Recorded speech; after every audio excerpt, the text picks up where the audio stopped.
మేషరాశి వారికి ఎలా ఉందంటే, ప్రస్తుతం మేషరాశిలో శని భగవానుడు 12వ స్థానంలో సంచరిస్తున్నాడు. ఈ కారణంగా ఇది విరయ శని ప్రభావం అంటారు. అదే ఏళ్నాటి శని ప్రభావం యొక్క సంపూర్ణమైనటువంటి ఇబ్బందులు అంటూ మేషరాశి వారికి ఈ సంవత్సరం ఉండకపోవచ్చు.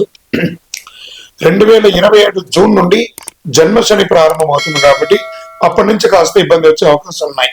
అందుకే 2026 మేషరాశి వారికి ఎవరిని అంతగా ఎక్కువ నమ్మకూడదు. ఎందుకంటే విరయ శని అంటారు కదా, మానసిక ఒత్తిళ్ల కారణంగా చాలా ఇబ్బందులు వచ్చే అవకాశాలు ఉన్నాయి. నేను మా అన్నను నమ్ముతాను, మా తమ్ముడిని నమ్ముతాను, మా బంధువుని నమ్ముతాను, నా ఫ్రెండ్స్ నమ్ముతాను అని చెప్పి నమ్మి పెట్టుబడి పెట్టి మోసపోకండి మేషరాశి మిత్రులారా.